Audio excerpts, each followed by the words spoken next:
بسم اللہ الرحمن الرحیم۔ السلام علیکم میرے مسلمان بھائیوں، بہنوں، بیٹیوں، بیٹوں، بزرگوں، دوستوں۔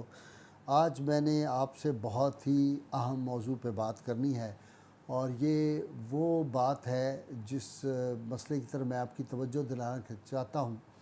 کہ یہ پاکستان کی بقا کا بھی مسئلہ ہے، امت مسلمہ کی بقا کا بھی مسئلہ ہے، اور یہ انتہائی اہم ہے جس کی طرف لوگوں کی توجہ نہیں ہو رہی۔ پہلے تو میں یہ عرض کر دوں، بٹگرام میں کل جس طرح ہمارے فوجی کمانڈوز نے اپنی جانوں پر کھیل کر ان معصوم بچوں کی جانیں بچائی ہیں، اللہ تعالیٰ ان کی عزتوں میں اور اضافہ کرے، ان کی حفاظت فرمائے۔ یہ ایک جو ہے تاریخ میں انہوں نے اپنا نام جو ہے وہ کر دیا ہے۔ اس لیے میں ان لوگوں سے بہت محبت سے، ادب سے گزارش کرتا ہوں جو پاکستانی فوج کو گالیاں دیتے ہیں کہ خدا کے لیے اگر کسی انڈیویجول کی کوئی جو ہے وہ لوٹ مار ہے تو اس کی وجہ سے آپ خدا کے لیے اس ادارے کو بدنام نہ کریں۔ یہ آخری ادارہ ہے جو اس ملک کی حفاظت کا ذمہ دار ہے، اور خدا نخواستہ اس کو نقصان پہنچا تو بہت نقصان ہو جائے گا۔ دوسرا میں نے یہ عرض کرنا ہے کہ جو کچھ واقعات ہوئے پچھلے دنوں جڑابالہ میں، اس پہ یک طرفہ ایک مہم چلائی گئی بین الاقوامی سطح پہ بھی، پاکستان میں بھی۔ ہر آدمی کہہ رہا ہے کہ یہ بہت ظلم ہوا ہے۔ ایسے لگتا ہے جیسے یوں بتایا جا رہا ہے کہ اسلام جو ہے وہ کوئی بڑا متشددانہ مذہب ہے، اور اسلام تو بڑا کوئی ظالمانہ مذہب ہے، نعوذ باللہ۔ اور دین کے نام لیوا جو ہے وہ خود اس طرح کی باتیں کر رہے ہیں کہ دین کو رسوا کیا جائے۔ پہلی بات تو یہ عرض کرنی ہے کہ دین اسلام تو وہ ہے جس میں اللہ کے محبوب صلی اللہ علیہ وسلم یہاں تک فرما دیا تھا کہ جس آدمی نے پیاسے کتے کو پانی پلایا تھا اس کو جنت ملی تھی، اور جس عورت نے ایک بلی کو بھوکا رکھ کے مار دیا تھا وہ نیک ہونے کے باوجود جہنم میں چلی گئی۔ اور اسی طرح آپ صلی اللہ علیہ وسلم نے یہاں تک فرمایا کہ کسی غیر مسلم جو شہری ہو اس پہ جو ظلم کرے گا، تو میں نے بارہا یہ بتایا کہ رسول اللہ نے فرمایا قیامت کے دن میں ان کا وکیل ہوں گا۔ تو اسلام جو ہے اگر اس کو دیکھنا ہے تو ذرا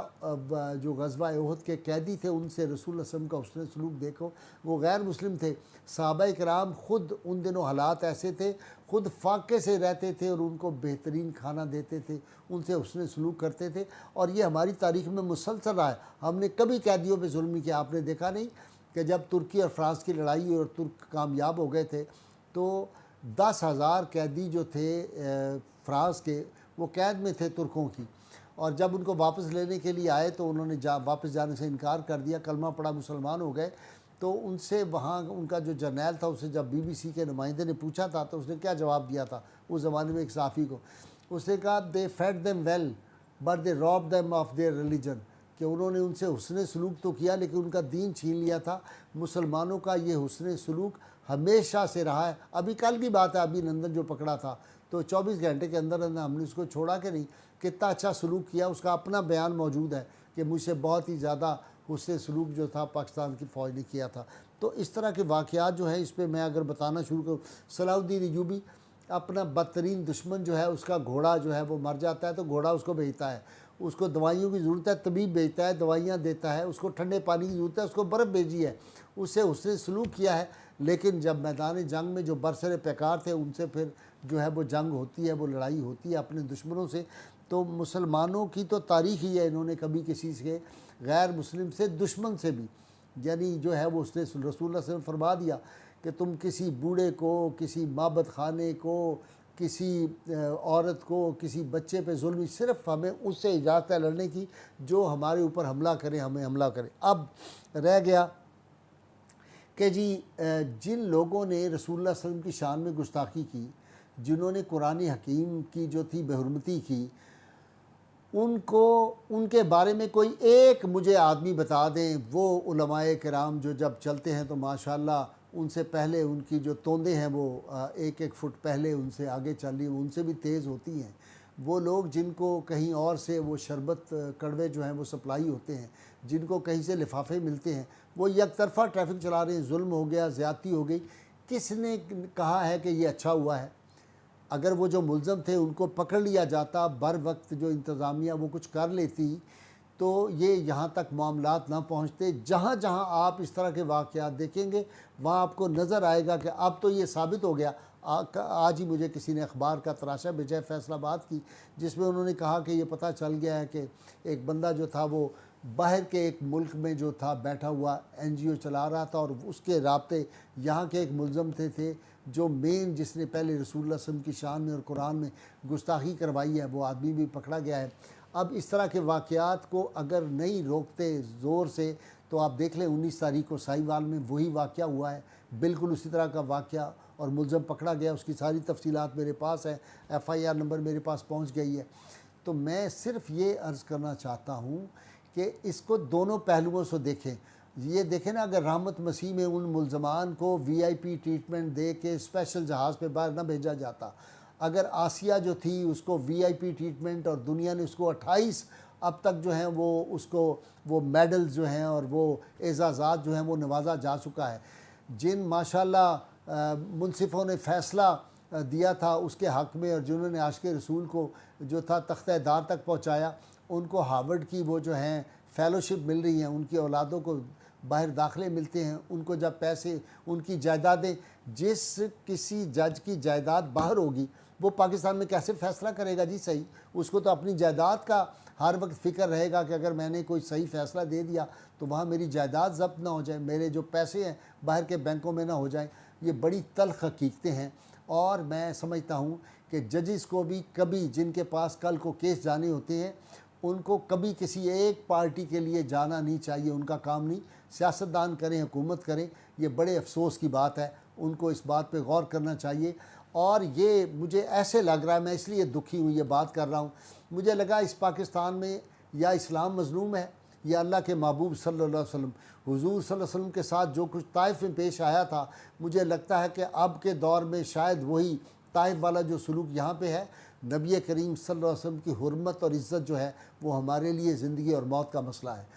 اگر ہم نے پہلے جو تھے وہ صحیح اقدامات کر لیے ہوتے، اگر ہم نے اس وقت ایک آن جہانی جو گستاخ تھا یہاں پہ، جو جہنم رسید ہوا، اس کے خلاف اس وقت کوئی ایکشن کیا ہوتا تو کبھی یہ معاملات نہ بڑھتے۔ تو اس لیے میں عرض کروں، روز جو ہمیں سناتے ہیں، آپ کو پتہ ہے، میں نے کل اس لیے کہا تھا کہ میں بتاؤں کہ اندلس جو تھا، جو اسلامی تہذیب کا اور اسلام کی جو تعلیمات تھی، اور ہماری یونیورسٹیاں، کالج، اور دنیا میں 750 سال جو ہم نے حکومت کی، وہاں زوال کیوں آیا تھا؟ وہاں یولوجس جو پادری تھا اور جو لڑکی فلورا تھی، انہوں نے مل کے ایک تحریک چلائی تھی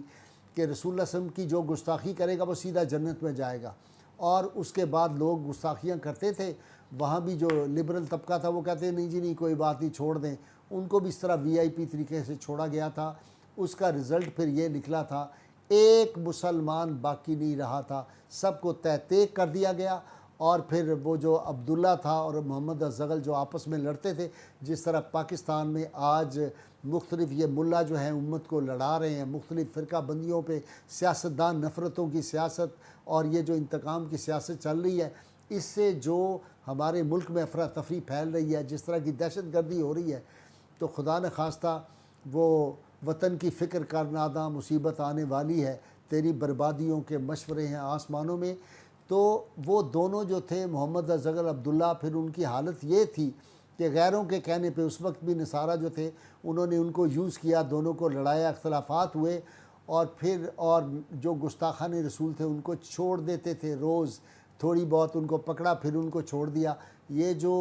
اس میں رواداری رسول اللہ صلی اللہ علیہ وسلم کے گستاخ کے ساتھ جو حکومت رواداری کرے گی، وہ یہ سمجھ لیں، میں نے پہلے بھی ایک حکمران کو کہا تھا کہ یہ جو تم باتیں کرتے ہو نا رواداری کی، اس کا نتیجہ یہ ہوگا کہ سیل زماں کے ایک تھپیڑے کی دیر تھی، تاج و کلاه و تخت کے سب سلسلے گئے، 2 ماہ بعد حکومت ختم ہو گئی تھی۔ اور بعد میں بھی جنہوں نے وی آئی پی ٹریٹمنٹ گستاخوں کو دیا تھا، وہ جیلوں میں جو ہے وہ دھکے کھا رہے ہیں۔ یہ کوئی معمولی بات نہیں ہے، یہ اللہ سے جنگ کا معاملہ ہے۔ اللہ تعالیٰ فرماتا ہے من عاد لی ولی فقد اذنتہ بالحرب، جس نے میرے کسی ولی، میرے کسی نیک بندے سے دشمنی کی، اس کو میرا اعلان جنگ ہے۔ اور جس نے اللہ کے محبوب صلی اللہ علیہ وسلم نبی الانبیاء کی شان میں گستاخی کی، اس کا پھر سمجھ لیں کہ کیا حشر ہوتا ہے۔ اللہ بڑا سخت ہے، وہ سب سے زیادہ قوت والا ہے، وہ سپریم ہے، یہ سپر پاور نہیں، وہ سپریم ہے، اس بات کو ذہن میں رکھیں۔ اور پھر محمد الزغل جو تھا وہ مراکش کی گلیوں میں جا کے بھیک مانگتا تھا، کشکول پکڑ کے کہتا تھا لوگوں میں ہوں اس کا اندلس کا، اسپین کا آخری تاجدار، فاتبرو یا اولی الابصار، آنکھوں والے عبرت حاصل کرو۔ تو ہمارے یہاں بھی لوگوں کو اس بات کو سمجھنا چاہیے، جو لوگ بڑی باتیں کرتے ہیں جی، وہ اسلام تو پیش کرتے ہیں، رسول اللہ صلی اللہ علیہ وسلم کا گستاخ جو ہے اس کے لیے کوئی نرمی ہو نہیں سکتی۔ اگر وہ دیکھنے تو تاریخ پڑھیں نا، کیونکہ پڑھنا ہوتا نہیں۔ محمد بن مسلمہ نے اپنے سکے ماموں کو جو تھا کعب بن اشرف، اس کے ساتھ کیا کیا تھا، اور رافع یہودی جو تھا اس کے ساتھ نابینا جو حضرت عبداللہ بن عتیق رضی اللہ تعالیٰ انہوں نے کیا کیا تھا، اور پھر رسول اللہ صلی اللہ علیہ وسلم کے صحابی جو نابینا تھے انہوں نے اپنی عالیہ کے ساتھ کیا سلوک کیا تھا۔ رسول اللہ صلی اللہ علیہ وسلم کے گستاخ کی اسلام میں کوئی معافی نہیں۔ اور یہ جو روز ہم سنتے ہیں ہرزہ سرائیاں، 295 کو ختم کر دو جی، فلاں کر دو جی، اس طرح کی باتیں ہو رہی ہیں، تو اس بات پہ ہونا چاہیے کہ جو ملزم ہیں ان کو آپ پکڑیں۔ کسی ایک ملزم کو پاکستان میں گستاخ رسول کو آج تک سزا ہوئی ہے؟ اس کی وجہ کیا ہے؟ کہ جو باہر کا پریشر آتا ہے تو ہم ان کو راتوں رات وی آئی پی ٹریٹمنٹ، اور وہ جو باہر جاتے ہیں ان کو ہیرو بنا کے پیش کیا جاتا ہے۔ جب وہ ان کو ہیرو بنایا جائے گا، وی آئی پی ٹریٹمنٹ دیا جائے گا ان کے خاندانوں کو، تو پھر ایسے لوگ پیدا ہوتے رہیں گے جو کہیں گے ہم بھی گستاخی کریں تو ہمیں جلدی سے کوئی گرین کارڈ مل جائے گا، ہمیں کوئی باہر جو ہے وہ ہمیں ایوارڈ جا کے مل جائیں گے۔ تو یہ پھر اس طرح کے معاملات ہوں گے۔ اس لیے اگر ان کو اس طرح کیا گیا، یعنی کسی بندے نے، مجھے سب سے زیادہ دکھ یہ ہے، کوئی ملا نہیں بولا جو یہ کہے کہ بھائی جنہوں نے پہلے، یہ کہاں سے شروع ہوا، یہ سارا ہنگامہ کہاں سے شروع ہوا؟ جس نے ہنگامہ کیا ان کے بارے میں کسی نے شروع میں کہا کہ فلاں نے یہ پہلے حرکت کی ہے جس کی وجہ سے یہ سارا کچھ تہس نہس ہو گیا، سارا امن، اور سارے رات دن اس پہ لگے ہوئے ہیں؟ میں نے ابھی تک کسی کے منہ سے یہ نہیں لفظ سنا کہ وہ جو پہلے جنہوں نے ملزموں نے یہ گستاخی کی تھی، ہم ان کے خلاف سخت ایکشن لیں گے، ان کو سزا دیں گے، ان کو تختہ دار پہ لٹکائیں نا، کبھی کوئی گستاخی نہیں کرے گا، نہ کوئی ہنگامہ ہوگا، نہ کوئی گھراؤ جلاؤ ہوگا، کبھی اس طرح کی بات نہیں۔ اور خاص طور پہ میں جو لوگ عام عوام ہیں، ملا جو ہیں انہوں نے تو اپنی دیہڑیاں لگانی ہوتی ہیں، میں ان کی بات نہیں کرتا الا ماشاء اللہ، سوائے چند لوگوں کے، وہ تو ایسے موقع کی تلاش میں، آپ دیکھیں نا، جب پہلے یہاں ناموس رسالتی تحریک شروع ہوئی تھی تو کیا ہوا تھا؟ انہوں نے اپنے ویگو ڈالے بنائے، لینڈ کروزریں، جن کے پاس کوئی گدی نہیں تھی، سائیکل نہیں تھی، آج وہ بڑے بڑے سیاستدان بن گئے، اور ان کی اولادیں جو ہیں وہ بڑی امیر ہو گئی۔ ان کی بات نہیں، میں عام مسلمانوں سے کہہ رہا ہوں، جو بندے جن کا کوئی قصور نہیں، نہ ان کے گھروں پہ حملہ ہو سکتا ہے، ان کو اسلام نے تو ہمیں ایک تھپڑ مارنے کی، گالی دینے کی بھی اجازت نہیں دی۔ تو اس بات کو ذہن میں رکھے، رحمۃ اللہ عالمین صلی اللہ علیہ وسلم کا یہ دین ہے، ہمیں لوگوں سے اس نے سلوک کرنا ہے، لیکن جو گستاخ ہے اگر اس تک قانون کے ہاتھ نہیں پہنچیں گے تو پھر امت مسلمہ جو ہے وہ چونکہ سمجھتی ہے کہ ہمارے ہارون رشید نے جب امام مالک رحمۃ اللہ علیہ کے خدمت میں جا کے کہا تھا کہ ہمارے بعض ملا جو ہیں وہ کہتے ہیں کہ گستاخ رسول کو سوائے موت نہیں کوئی کم سزا بھی دی جا سکتی ہے، تو وہ تڑپ گئے تھے۔ امام مالک نے فرمایا تھا اگر یہ امت نبی کریم صلی اللہ علیہ وسلم کی ناموس کی حفاظت نہیں کر سکتی، اس سے دنیا سے مٹ جانا چاہیے۔ میں یہی بات آج دہرا رہا ہوں، پاکستان کی بقا نبی کریم صلی اللہ علیہ وسلم کی ناموس کی حفاظت میں ہے۔ اگر اس میں ہم نے کوتاہی کی، یہ ملک نہیں بچے گا۔ میں آپ کو بتا رہا ہوں، یہ وقت کی بات ہے، میری باتیں پہلے بھی اللہ کے فضل سے میں کہتا رہا ہوں، سچ ثابت ہوتی رہی ہیں۔ میرے دل میں بڑا دکھ ہے، ہم نے ہر دور میں تقدیس رسالت کے لیے وقت کی تیز ہواؤں سے بغاوت کی ہے، توڑ کر سلسلہ رسم سیاست کا فسوں، ایک فقط نام محمد سے محبت کی ہے۔ محمد کی محبت دین حق کی شرط اول ہے، اسی میں ہو اگر خامی تو سب کچھ نامکمل ہے۔ اللہ کریم ہمیں حضور سید عالمین صلی اللہ علیہ وسلم کی عظمت، آپ کی حرمت جو ہے اس کو سمجھنے کی توفیق عطا فرمائے، اور اللہ تعالیٰ جو صاحبان قوت و طاقت و اقتدار ہیں ان کو بھی سمجھ عطا فرمائے، اور انصاف کرنے کی، ہمارے جو انصاف کے مسندوں پہ بیٹھے ہوئے ہیں وہ ویسٹ کو خوش نہ کریں،